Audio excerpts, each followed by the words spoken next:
We've all been through difficult times. And we're currently, some of us, going through difficult times as we're sitting here. You will still go through difficult times, I promise you. You and I need to accept the nature of this world, which Allah put us in.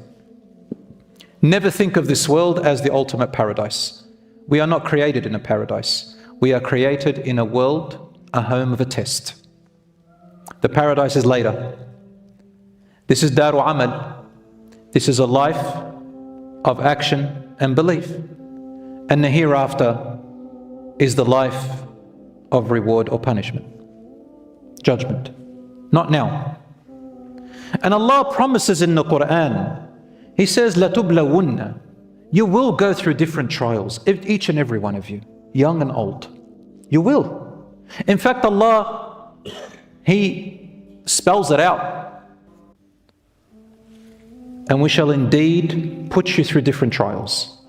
Sometimes a little bit of fear around you. Sometimes for others, hunger. Sometimes for others, loss of profit and wealth. And sometimes for others, loss of lives, loved ones from around them. وَالثَّمَرَاتِ. Thamarat means the produce of farming, but the general meaning is business, trade, produce that you involve in. There will be ups and downs. Then Allah tells us, now go and give the best news to who? To those who are persevering and patient.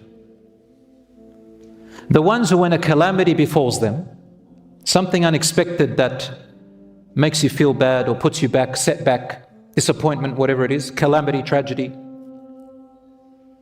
they say, they're always saying, to Allah we all belong, and to Him we shall all return. It is upon them whom Allah's blessings and prayers descend upon, and His mercy. They feel it, they feel it, they feel it.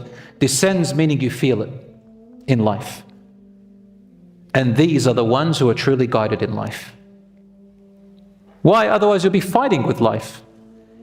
You'll be destroying yourself. Why? And why? And why? And you never get closure. No, you have to accept. And remember that Allah will not leave you alone so long as you do not leave Him.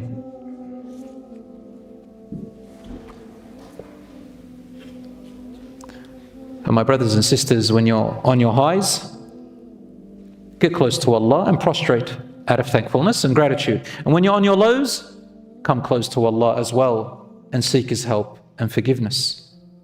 Also reflect and analyze what you're doing in your life. For example, read in the Quran and what the Prophet said, sallallahu alaihi wasallam, that Allah doesn't just do something or let something happen without a reason. There is always a wisdom, whether we know it or don't, because we don't have foresight like Allah. However, sometimes something you're doing wrong, reflect on yourself and fix. You have free will, and Allah is not programming you like a robot. He gave you free will and He gave you the guidance, and He lets you choose. So you honor yourself and Allah will honor you, or you deprive yourself and Allah will let you be. But He'll constantly call you back with signs. But you are not like a puppet on strings.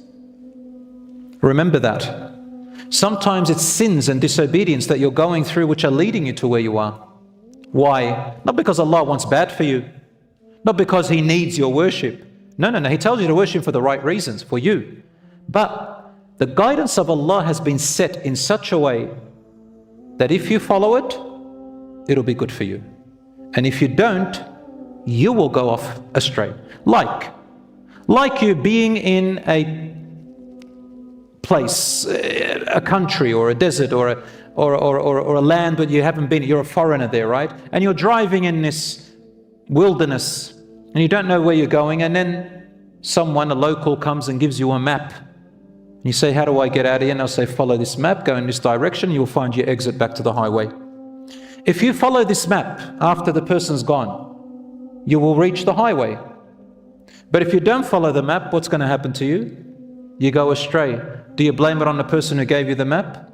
Or do you blame it on yourself not following it? This is what it means when Allah says they go astray. So look at yourself.